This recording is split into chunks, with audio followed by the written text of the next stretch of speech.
Bonjour et bienvenue sur le plateau télé de la deuxième édition du Salon international de l'agriculture durable.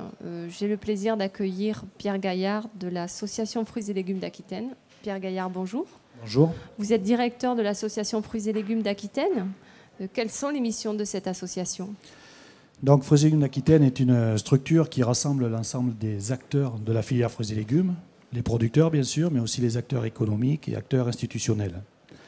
Donc, cette association a pour vocation de travailler sur toutes les problématiques structurelles de la filière. Donc, quand on parle de problématiques structurelles, on pense à formation, on pense à recherche, développement, on pense à ingénierie financière, tout ce qui peut permettre à l'entrepreneur de fruits et légumes de développer son entreprise dans notre région Aquitaine. D'accord. Un projet en cours porté par l'association Fruits et légumes cible la mise en place d'un centre de ressources. En quoi consiste donc ce centre ou quels objectifs y a-t-il derrière la création de ce centre ? Disons que notre objectif, c'est de favoriser l'entreprise et promouvoir un projet qui est entreprendre en fruits et légumes en Aquitaine. Et en fait, on s'aperçoit qu'aujourd'hui, il n'y a plus de modèle économique, il n'y a plus de cadre qui permettent de définir comment il faut produire. Toute la réussite que l'on peut enregistrer sur notre filière relève avant tout de la force de l'entrepreneur et de la capacité du chef d'entreprise à gérer au mieux son entreprise, à réagir, à s'adapter au contexte environnant, qu'il soit économique, technique ou événementiel. Donc, on a besoin au niveau d'hommes, de cultiver la réussite et donc de proposer à nos entrepreneurs un centre de ressources qui lui permette de se former de façon continue, mais aussi un centre où il puisse échanger avec ses collègues, échanger sur les pratiques de management, les pratiques de gestion, les pratiques de marché, pratiques culturelles, donc vraiment un lieu d'échange. Et puis un lieu aussi que l'on veut intergénérationnel, puisque nous avons des entreprises à transmettre, nous avons des possibilités de développement, il y a des marchés à prendre. Encore faut-il qu'on puisse avoir des entrepreneurs demain pour gérer ces entreprises. Et donc ce lieu-là, ce centre de ressources développe des relations avec la jeunesse. Nous avons mis en place une formation d'ingénieurs par apprentissage avec l'INITA de Bordeaux et le lycée de Sainte-Livrade-sur-Lot. Et nous voulons aller plus loin là-dedans, d'essayer d'initier un peu des vocations sur le métier très tôt et d'accueillir dans nos entreprises des jeunes où on leur propose un avenir certain. C'est vrai que le marché est difficile, c'est vrai qu'on a un contexte événementiel sur des bactéries qui arrivent d'un certain monde, mais il y a des réussites, il y a de quoi vivre. C'est une production qui n'est pas encadrée, il n'y a pas de quotas, nous avons la liberté d'entreprendre, encore faut-il avoir envie et y aller, quoi.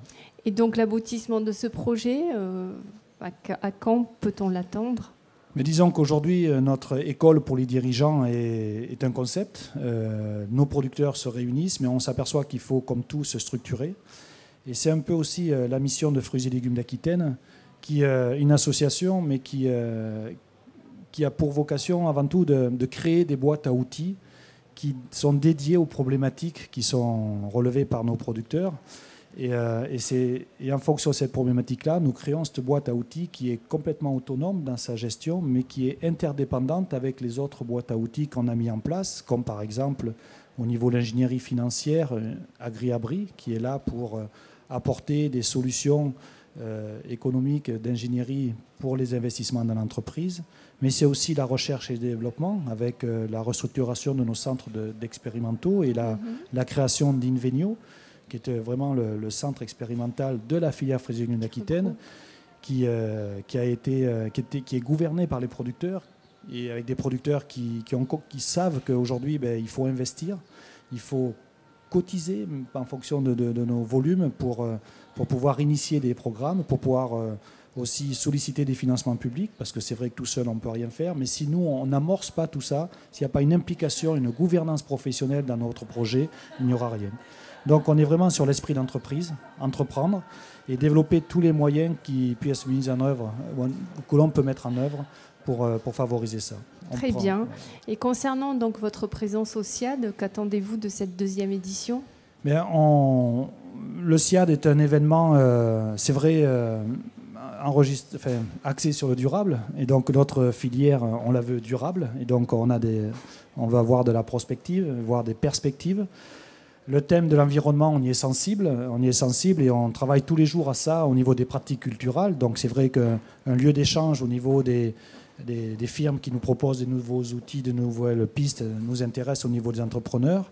Et au-delà de ça, le SIAD, c'est un lieu aussi de partage, un lieu de discussion. Il y a des conférences qui sont riches. La présence de la recherche avec l'INRA est très importante pour nous, de voir ces chercheurs qui viennent au contact du public, à nos contacts, nous, de professionnels. Donc ça nous intéresse fortement. Et puis ça nous intéresse aussi de voir les autres filières, car il faut décloisonner. Il faut arrêter de raisonner uniquement avec des œillères, avec nos spécificités. C'est vrai, nous en avons. Nous avons des problématiques particulières au niveau des fruits et légumes, mais la transmission des entreprises, ce n'est pas spécifique à nous. L'environnement, ce n'est pas spécifique à nous. Donc, travailler avec nos collègues, échanger, partager des réflexions, participer à ces conférences, c'est de la richesse pour nous. Très bien. Pierre Gaillard, je vous remercie. Il n'y a pas de...